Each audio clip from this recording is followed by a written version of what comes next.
মেয়েদেরকে এতটা নিচু করে দেখায় নাই। ধর্মেরও যতটুকু অধিকার আছে সেই অধিকারটুকু যদি ঠিক মতো দিতেন আজকে বাংলাদেশ ডিফারেন্ট হতো, অন্যরকম হতো। আপনি তাও করেন নাই।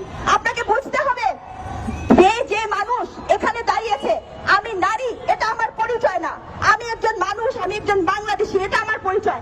আমার কথা যদি আপনার পছন্দ হয় তাহলে আপনি আমাকে নারী হিসেবে মূল্যায়ন করবেন না, আপনি আমাকে বিশ্ববিদ্যালয়ের শিক্ষক হিসেবে মূল্যায়ন করবেন। কারণ আমি নারী কোটাতে বিশ্ববিদ্যালয়ের শিক্ষক হই নাই। নারী কোটাতে কেউ কিছু হয় না। যোগ্যতা অর্জন করার বিষয়, সেটা নারীর জন্য যেমন পুরুষের জন্য ঠিক তেমন। আপনি পুরুষ হলেই যোগ্যতাবান হবেন এমন হওয়ার কোনো কারণ নাই। আমি একটা কথা বলে শেষ করে দেব, পৃথিবী বদলে গেছে। পৃথিবীতে এখন এআই আসছে।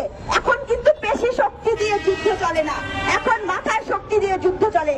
আর মাথার শক্তি বলেন আর পেশি শক্তি বলেন, শুনতে খারাপ লাগবে, যেই নারী একটা শিশু জন্ম দিতে পারে তার শক্তি, তার বুদ্ধিমত্তা, তার চেতনার কাছে কিন্তু আপনি আসলে টিকতে পারবেন না।